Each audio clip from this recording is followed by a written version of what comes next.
soal nomor 6. Ya. Soal nomor 6 di sini membahas mengenai rujuk. Ya, kata yang merujuk. Nah, biasanya kata yang merujuk itu kata yang membahas sebelumnya. Ya. Kita lihat di sini kata tersebut itu ada di kalimat terakhir. Ya. Kalian bisa lihat, meskipun berkurang pesat, kecepatan tersebut mampu menyebabkan kerusakan yang parah. Nah, tersebut di sini berarti kira-kira apa nih? Nah, kalau kita lihat berarti tadi merujuk sendiri adalah merujuk kepada kalimat sebelumnya atau kata sebelumnya. Nah, tadi di situ dibahas bahwa di awal bahwa gelombang tsunami mampu merambat dengan kecepatan tak terbayangkan. Kecepatannya mencapai 500 sampai 1000 km per jam. Nah, di sini dibahas bahwa pada saat itu mencapai bibir pantai, kecepatannya berkurang mencapai 50 sampai 30 km per jam. Nah, lihat kalimat sebelum kalimat yang ada kata tersebutnya. Ya. Kalian bisa lihat, pada saat mencapai bibir pantai, kecepatannya berkurang menjadi 50 sampai 30 km per jam, yang tadinya adalah 500 sampai 1000 km per jam. Nah, ya. Jadi di sini adalah merujuk di sini pada kata tersebut, ya. Itu adalah mengarah kepada kecepatan tsunami, yaitu 50 sampai 30 km per jam. Ya. Jadi opsinya adalah yang E. Oke. Kita lanjut soal nomor 7. Di sini membahas mengenai kesalahan ejaan. Ya, kesalahan ejaan. Oke, kita berangkat dulu mengenai ejaan. Ejaan di sini berarti kesalahan katanya, ya, entah penulisannya yang salah atau huruf besar kecil, ya. Nah, kita lihat di sini pada kalimat nomor 1, ya. Pada semester akhir, mahasiswa perguruan tinggi yang menempuh pendidikan sarjana ditugaskan untuk menyusun skripsi. Nah, penulisan kata perguruan tinggi, ya, tidak perlu diawali huruf kapital karena bukan nama organisasi, lembaga ataupun instansi. Ya. Berarti kalimat nomor 1 kurang tepat, ya. Jadi ditemukan kesalahannya, yaitu tadi perguruan tinggi yang harusnya tidak perlu diawali awalan besar, ya. Lalu kalimat nomor 2, mereka bebas memilih judul untuk skripsi asalkan sesuai dengan mata kuliah yang dipelajarinya. Nah, kalian lihat di situ tanda koma tidak perlu diletakkan sebelum konjungsi asalkan, ya. Jadi dirasa kurang tepat penggunaan tanda baca koma, ya. Lalu nomor 3, namun umumnya mahasiswa akan dibimbing oleh 2 orang dosen. Nah, kalian bisa lihat tanda koma harusnya diletakkan setelah konjungsi namun. Ya, koma itu diletakkan biasanya setelah konjungsi. Ya. Itu kalimat nomor 3. Kemudian kalimat nomor 4, ya. Pembimbingan bertujuan agar mahasiswa tetap mengikuti pedoman dan aturan. Nah, di situ ada tanda koma, ya. Tanda koma tidak perlu diletakkan antara pedoman dan aturan karena bukan unsur perincian. Nah, jadi kira-kira yang tepat yang mana? Tentu saja yang nomor 5. Ya. Hal tersebut sangat membantu mahasiswa saat menemui kendala dalam penyusunan skripsinya. Di situ terhindar sekali kesalahan ejaan.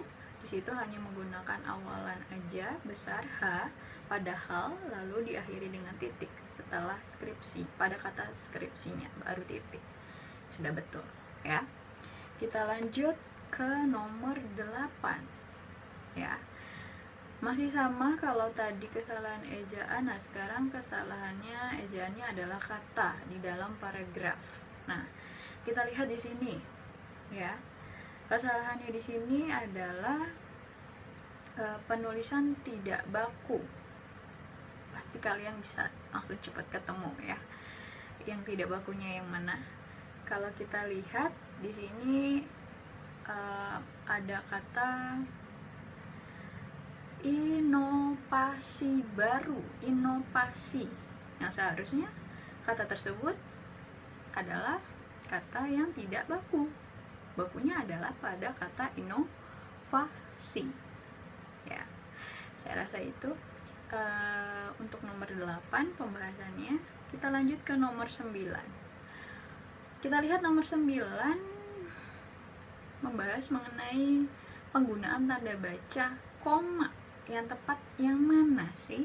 Nah, seperti sebelumnya soal yang pernah kita bahas tadi, bahwa konjungsi koma yaitu digunakan ketika setelah konjungsi baru koma ya.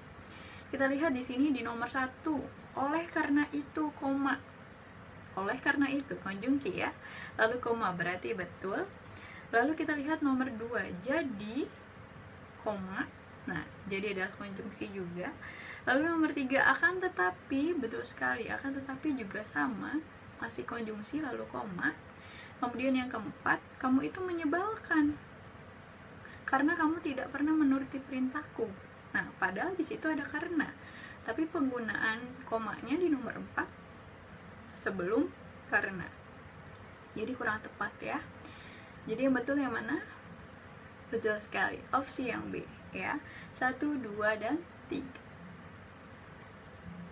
Itu adalah pembahasan nomor 9. Kita lanjut ke pembahasan terakhir, yaitu nomor 10. Membahas mengenai apa sih?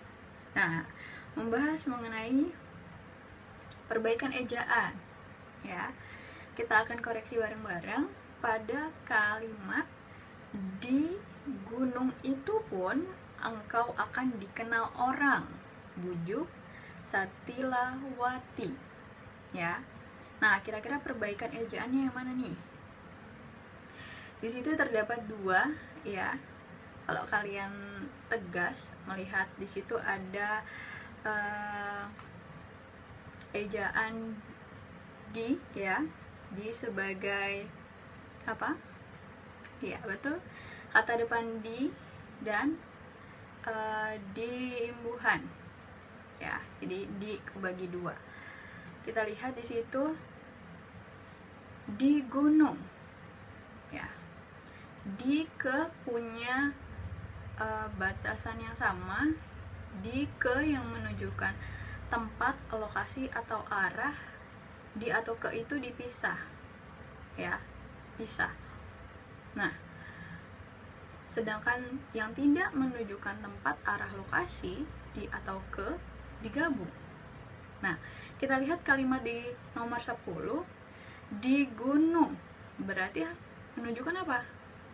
Tempat ya, atau lokasi. Berarti di gunung di sini harus dipisah. Betul sekali.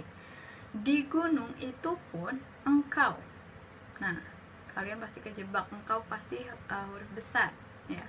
Tapi tidak ya, engkau itu tidak huruf besar, tidak mengarahkan nama ataupun tempat dan lainnya. Jadi dia kecil dan akan dikenal. Dikenal, dia bukan tempat, bukan lokasi ya, dia imbuhan. Berarti dia digabung, digabung, bukan dipisah ya. Dikenal orang, bujuk Satilawati. Berarti yang tepat yang mana? Betul sekali, opsi yang A. Di gunung, dinya dipisah, itu pun koma engkau akan dikenal, dikenalnya gabung ya. Oke, itu dia pembahasan nomor 10. Begitu juga diakhirinya pembahasan kita kali ini mengenai soal pemahaman bacaan di mata pelajaran Bahasa Indonesia. Oke, semoga bermanfaat buat kalian. Semoga sukses selalu dan selalu belajar di rumah ya. Dan tetap semangat dan jaga kesehatan. Saya akhiri. Wassalamualaikum warahmatullahi wabarakatuh.